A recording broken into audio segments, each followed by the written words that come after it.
BVS Ravi గారిని మాట్లాడవలసిందిగా request చేస్తూ ఉన్నాం. అలా అద్భుతమైన సినిమాలను ఎంకరేజ్ చేస్తూ ఉంటారు ఆయన. అందరికీ నమస్కారం.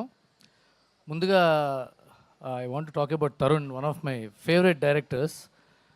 And before talking about Tarun, అమ్మ మీ అబ్బాయిని మీరు చాలా చాలా ముద్దుగా పెంచినట్టున్నారు. చాలా బద్ధకం మీ అబ్బాయికి, పూర్తిగా ముద్దు చేస్తారు మీ అబ్బాయిని.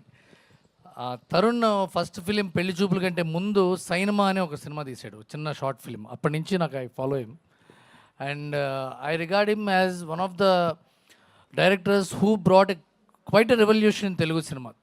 రామ్ గోపాల్ వర్మ గారి తర్వాత అలాంటి ఒక కల్చర్ తీసుకొచ్చిన director Tarun Bhaskar.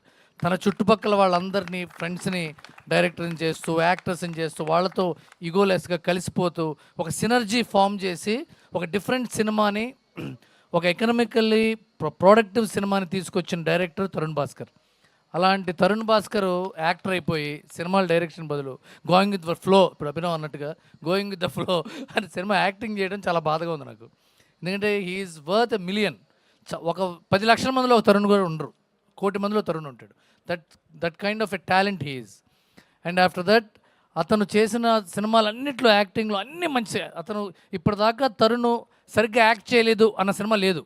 He brings that freshness, he brings that light heartedness, even how much depth of character has. అది చాలా కష్టం ఒక యాక్టర్గా. అలాంటి ఒక యాక్టరు, అలాంటి ఒక కల్చర్ ఉన్న యాక్టరు, డైరెక్టరు పక్కన పెడితే ఇప్పుడు ఈషాకున్న ప్రాబ్లం ఏంటంటే అమ్మాయి చాలా మంచి యాక్టర్.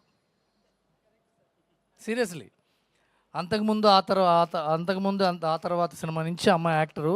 మంచి యాక్టింగ్ స్కోప్ ఉన్న క్యారెక్టర్సే ఈషాకి ఇస్తారు కదమ్మా. మంచి యాక్టింగ్ స్కోప్ లేదండి, ఓన్లీ ఇట్టే డ్యాన్స్ అంటే ఎవరు. అందుకే ఈషా ఎందుకు? చాలా కష్టం యాక్టర్స్కి, అదే ప్రాబ్లం. జయసుధ గారికి అదే ప్రాబ్లం. చాలా మంచి యాక్టర్స్కి ఏంటంటే యాక్టింగ్ స్కోప్ ఉన్న క్యారెక్టర్లు ఇస్తారు. బట్ ఒక ఫెచ్చింగ్ ఏంటంటే ఇలాంటి యాక్టర్స్ వాళ్ళు బతికున్నంత కాలం తెలుగు సినిమా ఇండస్ట్రీలో ఉంటారు. వాళ్ళు they will do acting till they retire. వాళ్ళు రిటైర్ అయ్యేదాకా ఉండే గొప్ప talent Eesha. I wish you all the best with the couple, great success. And ఇలాంటి ఒక టీము, ఒక పక్క సృజన్ ఎలాంటి సినిమాలు చేసుకుంటూ వచ్చాడు. Content rich films, content rich. 35 I think it's going to take away the cake in the next national awards. I wish you all that because it hugely it deserves it. ఇప్పుడు ఆ cinema పాట నేను Neelimeghalu writer ఎవరు కలవలేకపోయినా, ఇక్కడ కలవడం నాకు బాధగా ఉంది. ఎందుకంటే ఇప్పుడు మీరు ఏంటి పాట రాసినందుకు నన్ను ఎవరో పిలవలేరు అన్నారు కదా. There is huge communication gap. మేము మీతో పాట రాయించుకోవాలి, మీరేమో ఎవరు రాయించుకోవట్లేదని మీరు.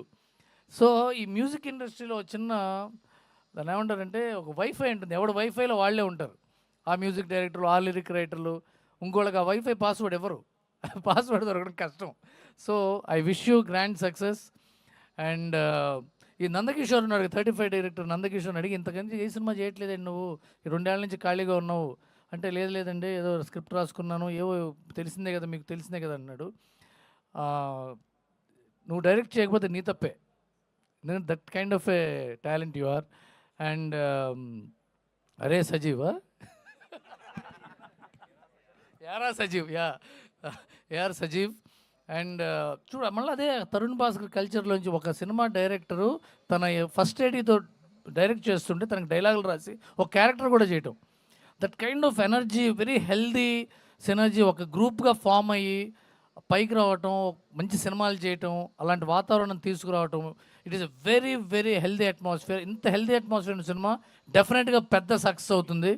జై Krish, your songs are amazing. I think I'm going to wish everyone a grand success and welcome Vivek, Anup to Telugu industry. Great people into Telugu cinema. ఇంతకాలం హీరోయిన్లు first 2 సినిమాలు 2 మాటలు తెలుగులో మాట్లాడటం విన్నాం. ఇప్పుడు బాంబే నుంచి ప్రొడ్యూసర్ తెలుగులో మాట్లాడటం చాలా ఆనందంగా ఉంది. All the best to the entire team of this film. ఓం శాంతి శాంతి శాంతి. Thank you.